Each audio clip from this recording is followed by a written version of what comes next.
أعوذ بالله من الشيطان الرجيم.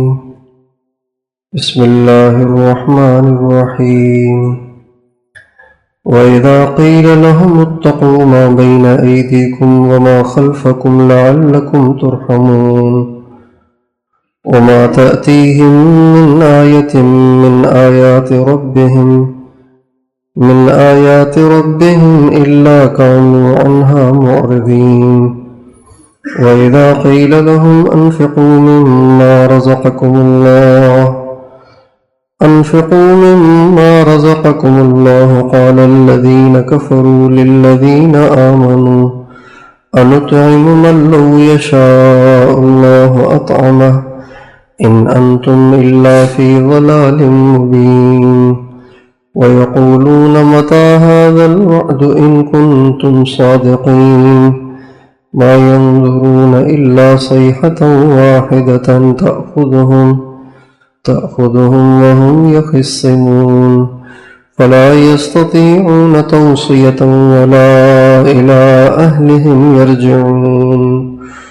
ونفخ في الصور فإذا هم من الأجداث إلى ربهم ينسلون.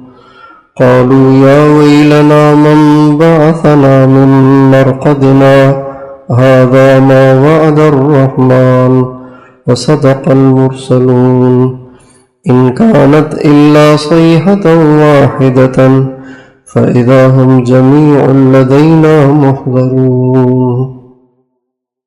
یہاں تک تو پچھلی چند آیات میں اللہ تعالیٰ نے اپنی قدرت اور عظمت کے دلائل دیے، اپنی قدرت اور عظمت کو بیان فرمایا اور دلائل سے اس بات کو ثابت کیا کہ جب میں اتنا کچھ کر سکتا ہوں تو میرے لیے قبروں میں دفن شدہ انسانوں کو دوبارہ زندہ کر کے ان کو پیش کرنا کیا مشکل ہے. آگے پھر تین آیتوں میں اللہ تعالیٰ نے کفار کے گلے کیے ہیں، شکوے کیے ہیں کہ ہم ان کو سمجھاتے ہیں دلائل دے کر، اور جب مسلمان ان سے کوئی دین کی بات کرتے ہیں تو یہ اس کا مذاق اڑاتے ہیں. چنانچہ فرماتے ہیں کہ وَإِذَا قِيلَ لَهُمْ، جب کہتے ہیں ان کو مسلمان اتقوا ما بین ایدیکم وما خلفکم لعلکم ترحمون، جب مسلمان ان سے کہتے ہیں اللہ کے عذاب سے ڈرو، ما بین ایدیکم دنیا کے عذاب سے، وما خلفکم یا جو بعد میں آئے گا آخرت میں اس سے ڈرو، اس کا خوف کرو تاکہ تم پہ اللہ کی رحمت ہو. لیکن ان کے کانوں پہ جوں بھی نہیں رینگتی، بلکہ انہوں نے اپنی عادت بنا لی ہے کہ جب کبھی بھی ان کے رب کی آیات میں سے کوئی آیت ان کے سامنے آئے تو یہ منہ موڑ لیتے ہیں. یہ انہوں نے اپنی عادت بنا لی ہے. یہ اللہ تعالیٰ شکوہ کر رہے ہیں. اور دوسری بات اللہ نے یہ دہرائی کہ مسلمان ان سے کہتے ہیں اتنا مال دیا ہے اللہ نے، کچھ غریبوں کو بھی دیا کرو. اس انفاق سے مراد شرعی زکوٰۃ یا شرعی صدقہ نہیں ہے، چونکہ یہ احکام تو کفار کے لیے نہیں ہے، یہ احکام تو مسلمانوں کے لیے ہیں. لیکن ایک انسانی ہمدردی کے طور پہ جب ان سے کہا جاتا ہے کہ اللہ نے اتنا پیسہ دیا ہے غریبوں کو بھی دیا کرو، تو یہ مذاق اڑاتے ہیں اور کہتے ہیں تم لوگ کہتے ہو نا کہ رازق اللہ ہے، تو جب رازق ان کو نہیں دے رہا تو پھر ہم سے کیوں کہتے ہو تم ان کو کھلاؤ؟ جو اصل رازق ہے وہ ان کو نہیں دے رہا تو ہم کیوں دیں بھائی؟ اس کا مطلب ہے تم ہمیں رازق بنانا چاہتے ہو. ان انتم الا فی ضلال مبین، جو تم گمراہی میں جا رہے ہو کہ ہمیں رازق بنانا چاہ رہے ہو. رازق تو اللہ ہے، تو وہ اللہ ان کو نہیں دے رہا تو ہم کیسے دیں؟ اور ہمیں تمہارا کہنا اس کا مطلب ہے ہم رازق ہیں، تو یہ تو گمراہی ہے۔ یہ بطور استہزاء کے، ٹھٹھے کے، مذاق اڑانے کے طور پہ وہ مسلمانوں سے کہتے ہیں۔ تو اللہ تعالیٰ نے اس بات کا بھی گلہ کیا ہے کہ اللہ کی آیات کا کیسے مذاق اڑاتے ہیں یہ۔ اور ایک بات یہ بھی کہتے ہیں، وہی جس قیامت سے ڈراتے ہو آخر آئے گی کب یہ بھی تو بتاؤ۔ اتنے تذکرے کرتے ہو تم آخرت کے، قیامت کے، حساب کتاب کے، تو آخر کوئی ٹائم بھی اس کا ہے کہ نہیں؟ اتنا عرصہ ہو گیا آپ کو یہ باتیں کرتے ہوئے، تو کچھ تو بتاؤ کب آئے گی قیامت۔ اللہ تعالیٰ فرماتے ہیں کہ مَا يَنظُرُونَ إِلَّا صَيْحَةً وَاحِدَةً، ان کو نہیں ہے انتظار مگر اس چنگھاڑ کا جو ان کو پکڑ لے، اس حال میں کہ یہ اسی طرح جھگڑتے رہیں اور باتیں بناتے رہیں۔ چنگھاڑ سے مراد نفخ اولا ہے۔ حدیث شریف میں آتا ہے کہ قیامت جب قائم ہوگی تو کسی کو وہم و گمان بھی نہیں ہوگا کہ قیامت قائم ہو جائے گی، کیونکہ قیامت قائم ہوگی کفار پر۔ عیسیٰ علیہ السلام کے بعد کچھ عرصہ دنیا میں دین زندہ رہے گا، اس کے بعد پھر آہستہ آہستہ تنزل شروع ہو جائے گا، اور اللہ تعالیٰ بھی دنیا کو مٹانے کا ارادہ کر دیں گے۔ چنانچہ ایک ہوا چلے گی جس ہوا کی وجہ سے دنیا میں جتنے مسلمان ہوں گے سب فوت ہو جائیں گے، اب صرف کفار بچیں گے، اور انہیں پر قیامت قائم ہوگی۔ اور قیامت اس طرح قائم ہوگی کہ لوگ اپنے کام کاج میں لگے ہوئے ہوں گے۔ کہتے ہیں 10 محرم ہوگی، جمعے کا دن ہوگا اور صبح کا ٹائم ہوگا۔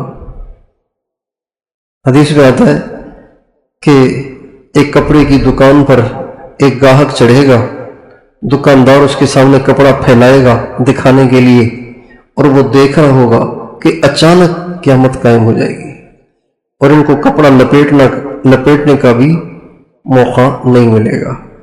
ایک آدمی اپنے حوض کی لپائی کر رہا ہوگا، جس حوض میں جانوروں کو پانی وانی پلاتے ہیں اس کی مٹی سے لپائی کر رہا ہوگا کہ لپائی کرتے کرتے قیامت قائم ہو جائے گی۔ لوگ اپنے کام کاج میں مصروف ہوں گے کہ اچانک ایک آواز آئے گی، پتلی سی، خوبصورت سی، سریلی سی آواز آئے گی، تو سب کے کان کھڑے ہو جائیں گے، یہ آواز کہاں سے آ رہی ہے؟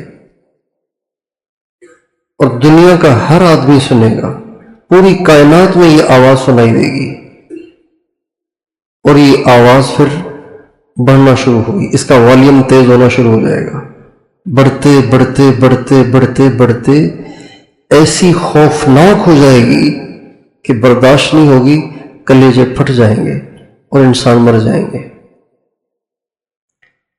یہ ہے صیحۃ واحدۃ، ایک ہی آواز ہوگی۔ تو اللہ تعالیٰ فرماتے ہیں ان کو بس اس کا انتظار ہے،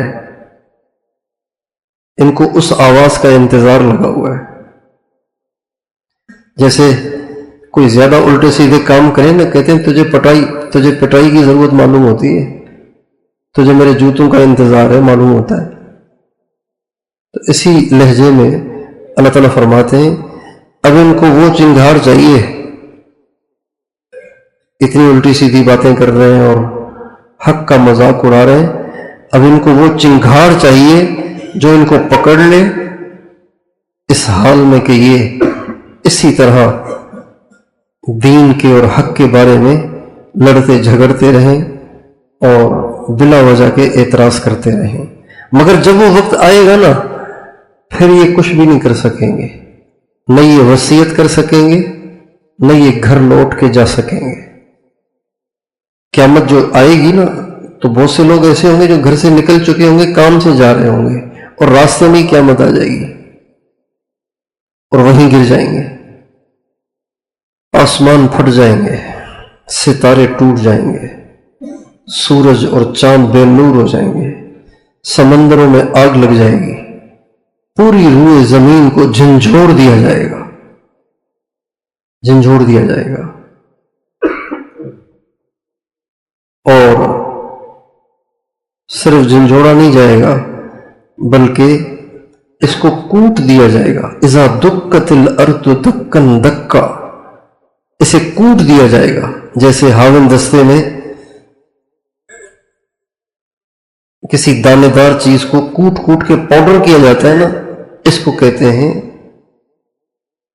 دکن دکا۔ یہ حال ہوگا پوری زمین کا، آسمانوں کا، ساری دنیا کا۔ کتنا خوفناک منظر ہوگا وہ۔ آج دنیا کی فکروں نے اور دنیا کے ہمارے اپنے بنائے ہوئے غموں نے ہمیں ان چیزوں سے اتنا غافل کر دیا ہے کہ اب یہ چیزیں سن کے دل پہ اثر بھی نہیں ہوتا، اتنے ہم آخرت کے بارے میں بے حس ہو گئے ہیں۔ نبی کریم صلی اللہ علیہ وسلم کا ارشاد ہے، ترمذی شریف کی حدیث ہے، کیف انعم وصاحب السور قد التقمہ وحنا جبہتہ، میں کیسے آرام سے رہوں، میں کیسے خوش باش رہوں، جبکہ حضرت اسرافیل نے اپنے منہ میں سور کو لیا ہوا ہے، اور سور میں پھونک مارنے کے لیے، زور لگانے کے لیے انہوں نے اپنے اگلے حصے کو بھی جھکا دیا ہے۔ یوں جب آدمی زور لگاتا ہے تو تھوڑا سا آگے کو جھک جاتا ہے۔ اتنے تیار کھڑے ہیں وہ، ینتظر متی یؤمر بالنفخ، بس صرف ان کو اشارے کی اب دیر ہے اور انہوں نے سور کو پھونک دینا ہے۔ آپ علیہ السلام کا ارشاد ہے، بعثت انا والساعۃ کہاتین، میں اور قیامت یوں آئے ہیں، میرے بعد اب قیامت ہے۔ قرآن پاک کے اندر ان باتوں کا جو تکرار ہے نا، اس کا مقصد ذہن سازی ہے۔ یہ تکرار بے فائدہ نہیں ہے، اس کا مقصد ذہن سازی ہے، اس لیے کہ قرآن دعوت ہے اور دعوت میں تکرار ہوتا ہے۔ اللہ تعالیٰ ایک ایک بات کو بار بار دہراتے ہیں، بار بار دہراتے ہیں، اس لیے کہ اللہ تعالیٰ کا مقصد ابلاغ نہیں ہے، اللہ تعالیٰ کا مقصد تبلیغ ہے، اور تبلیغ میں تکرار ہوتا ہے اور ذہن سازی ہوتی ہے۔ تو کاش ہمارے ماحول میں، معاشرے میں، ہمارے گھروں میں قیامت کے تذکرے ہوں، آخرت کے تذکرے ہوں، قبر کے تذکرے ہوں، موت کے تذکرے ہوں۔ اور ہمارے صاحب فرمایا کرتے تھے، رائن کے مقیمین میں جب بیان ہوتا تھا تو اس بات کو دہراتے تھے، تمہارے رائن میں بھی آخرت کا ماحول نہیں ہے، مرنے کا ماحول نہیں ہے، تمہارے رائن میں بھی جینے کا ماحول بنا ہوا ہے۔ کھانا کھانے جا رہے ہیں، چائے پینے جا رہے ہیں، ناشتہ کرنے جا رہے ہیں، سونے جا رہے ہیں، رات کا کھانا کھانے جا رہے ہیں۔ تو آج ہمارے ماحول میں جینے کا ماحول ہے، مرنے کا ماحول کم ہے ہی نہیں، بلکہ قرآن پاک یہ ذہن سازی کرتا ہے کہ دنیا میں رہتے ہوئے آخرت کی سوچ غالب ہو، آخرت کا خیال غالب ہو، آخرت کی طرف دھیان لگا رہے۔ اور جب انسان کا دھیان آخرت کی طرف لگا رہے نا، تو پھر دنیا کے غم ویسے ہی ہلکے ہو جاتے ہیں۔ جب کسی کو بڑا غم لگ جائے نا تو چھوٹا غم ویسے ہی ہلکا ہو جاتا ہے۔ ہمارے مولانا احسان صاحب مثال دیا کرتے تھے، ایک آدمی کو سر میں بڑا شدید درد ہے، پٹی باندھ کے بیٹھا ہوا ہے، ہائے اللہ مر رہا ہوں، سر میں درد ہے بڑا شدید۔ دوران سر درد اچانک چھت سے کالا سانپ گرے موٹا اس کے سامنے، تو وہ آدمی جو سر پہ پٹی باندھے بیٹھا تھا اور کہہ رہا تھا کہ مجھ سے تو اٹھا بھی نہیں جا رہا، مجھ سے تو چلا بھی نہیں جا رہا، کیسے چھلانگیں مارتا ہوا بھاگے گا یہاں سے؟ اور چھلانگیں مارتے ہوئے اس کو خیال نہیں رہے گا کہ ارے مجھے تو درد تھا، مجھ سے تو چلا ہی نہیں جا رہا تھا، یہ اس کو خیال ہی نہیں رہے گا۔ بڑی مصیبت آئی تو چھوٹی مصیبت ذہن سے محو ہو گئی۔ آپ علیہ السلام کا ارشاد ہے، من جعل الہموم ہما واحدا ہم آخرتہ کفاہ اللہ ہم دنیاہ۔ ابن ماجہ شریف کی حدیث ہے، آپ علیہ السلام فرماتے ہیں کہ جو اپنی سوچ اور فکر کی ساری صلاحیتیں آخرت کے لیے وقف کر دے، اللہ تعالیٰ اس کو دنیا کے غم سے نجات دے دیتے ہیں۔ دنیا کے کام اس کی فکر کے بغیر ہی ہوتے رہیں گے۔ جو آدمی اپنی ساری سوچ کی صلاحیتیں آخرت کے لیے وقف کر دے، تو قرآن پاک ذہن سازی کرتا ہے۔ چنانچہ آگے پھر فرماتے ہیں کہ